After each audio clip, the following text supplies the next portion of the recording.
Welcome back to another edition of the Magic Latest Podcast, where we discuss everything Orlando Magic basketball. I'm your host, Jalon Dixon, and today we're going to be talking about some housekeeping going into the NBA Summer League season, as well as another NBA insider having a little bit of hope and having a whole lot of hype for the Orlando Magic going into the 2025-2026 season. But before we get into that, remember to like, comment, and subscribe for more daily Orlando Magic content, and we will be pumping that out every single day of the offseason leading up to the regular season tip-off.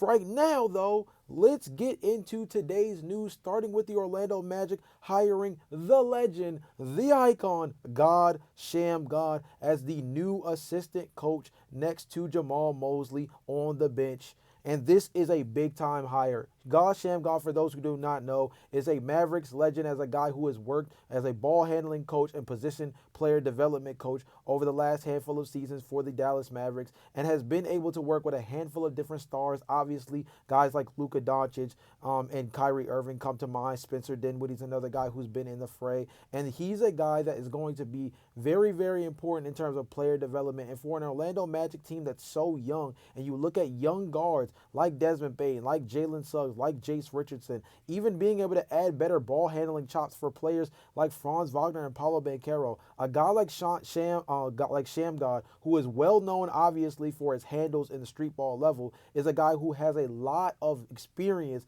helping young players grow and develop not only their handle but develop their offensive game as a whole. This is big for an Orlando Magic team that needs more offensive firepower and brings real structure to a team that desperately needs to just improve as a unit. And a player development coach like this, at an elevator role like assistant coach, will have even more say in helping build up this youthful roster. Obviously, he also has some real connections with Jamal Mosley, dating back to when Jamal Mosley worked with the Dallas Mavericks previously before coming the Orlando Magic's head coach. So with that being the case, God Sham God steps right in as a guy who is well respected, well understood as to what he brings to the table, and has a rapport with the head coach in a real way, where in this elevated role, we should expect to see some real strides from some of these young players. Let's not forget guys like Anthony Black as well, who could definitely use some improvement, and having a guy like God Sham God, who's well renowned within this space as a mentor,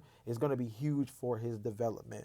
Next up, let's talk about somebody who unfortunately will be going out the door, and that is three-time dunk champion Mac McClung. The Orlando Magic have released Mac McClung, understandably so, as a guy who, obviously, when you think about the main roster, not necessarily a guy who's contributed at a high level, has tended to but he's tended to flutter more around the G League rankings.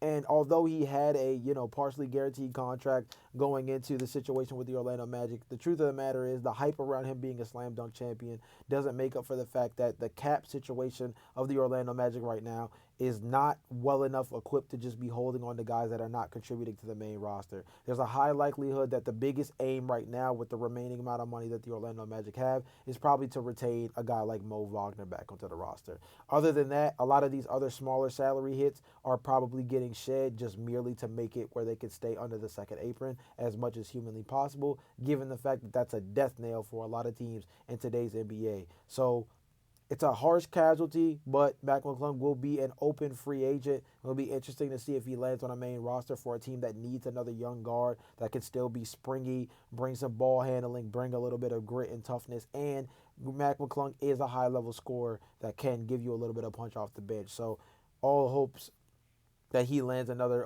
position with somebody else to allow himself to continue to be productive. And, of course, man, completely has been a delight for Orlando Magic fans to watch him succeed in the dunk contest over the last couple of years, defending his championship. While one guy steps out, another guy steps in, and that is Jace Richardson, who obviously the big-time rookie taken in the first round, finalizes his contract for the rookie contract that he is walking into over the next 4 to 5 seasons. And for the specifics of this contract, he is likely going to get the normal production of the 120% of the rookie scale, which is $2.98 million going into next season, and will probably be paid around $15.3 million over the course of the next 4 years with this Orlando Magic team. It's very affordable. Hopefully, a contract that he can outplay, a guy that I think is going to be able to produce at the next level in a real way. And I think if he can outperform this contract and position himself similar to a lot of different players that we've seen in the past, play well on these rookie contracts and then put themselves in position to get balloon payments when they get into that 5th or 6th year, a la somebody like Emmanuel Quickly, who got a serious balloon payment going into his tenure later on with the Toronto Raptors, where he now sits as a guy who you can make an argument is maybe a little bit overpaid for what his productivity is, but a guy who played himself into the conversation of being able to get such a balloon payment. Jace Richardson, I think, has a lot of the similar qualities in a way that I think these next 4 years, if he's able to be hyper productive, he's going to get a real balloon payment either by the Orlando Magic or somewhere else on the unrestricted or somewhere else on the restricted free agent market. But Jace Richardson is officially pen to paper, locked himself down as a guy that is going to be a part of the Orlando Magic for the foreseeable future. Let me know if you guys feel how you guys feel about Jace Richardson going into Summer League next week. I am excited to hear more about how you guys feel. I think he's one of my most interesting prospects going into this NBA season, given the fact that he feels like one of the perfect glove fits in terms of draft to team prospects. And I'm excited to see how much he's actually allowed to produce at the main level with the main squad next to Anthony Black, Jalen Suggs, Desmond Bane. Like, it should be and Tyus Jones for that matter as well. Like, how much tick does Jace Richardson get at the high level? Or is he a guy that in his rookie year gets a lot of burn with the secondary team as part of the G League, where he can just go down there, kill, absolutely allow himself to be free within the way he plays basketball and just continue to develop as an on-ball threat over the next year. We'll see how it all goes. You guys let me know which one you would rather see, him be on the main roster playing primarily with those guys, or if you think that the backcourt is solidified enough where maybe Jace should do a lot of his development in the G League space. Again, very excited to see what he does in this upcoming season.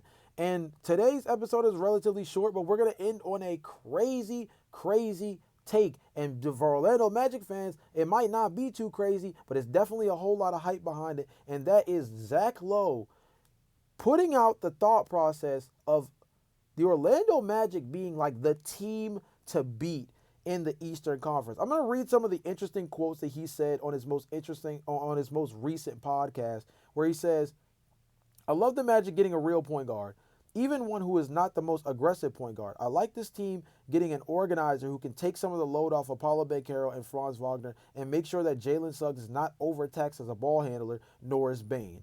We know that their starting five is going to be what it is, and then off the bench now, Jones fits right in next to Anthony Black, Jonathan Isaac, and Goga Batazde." He then relays a lot of similarities between the Orlando Magic and the Pacers from this previous season. The Pacers really benefited from having a very specific and unique identity, Lowe added. "We're going to lean all the way into that. I think Orlando's specific, unique identity looks absolutely nothing like the Pacers. I think they have one too, which is we are going to beat the snot out of you on defense and make everything physical and uncomfortable." He then ends, as part of that, John Hollinger, who was on his show, I believe suggests, yes, while he was on Zach Lowe's show, John Hollinger, who works with The Athletic, suggested the idea of a potential NBA Finals between the Orlando Magic and the Houston Rockets, saying, "Are we prepared to discuss the possibility of an Orlando-Houston Finals?"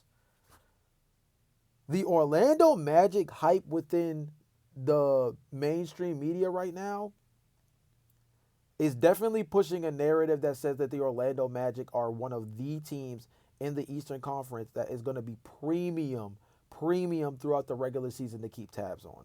This might be the biggest microscope that the Orlando Magic have had on themselves since Dwight Howard was winning multiple DPOIs.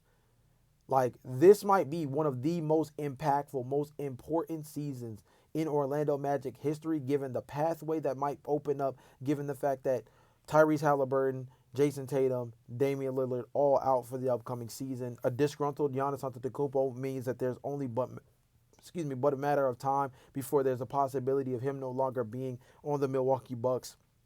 And even that team has significantly changed things up, bringing in Miles Turner, signing guys like Gary Harris and Taurean Prince back to the roster, bringing in Bobby Portis. Like, there's a lot of interesting like factors within the Eastern Conference that everybody seems to, not everybody, but a lot of insiders and a lot of these NBA like spokespeople are very high on the Orlando Magic going into this upcoming season, and deservedly so given the first swing that they made. Again, we have to remember the Orlando Magic essentially set the tone for the offseason by being the first team to strike with the Desmond Bane trade, followed by the Houston Rockets making their acquisition of Kevin Durant.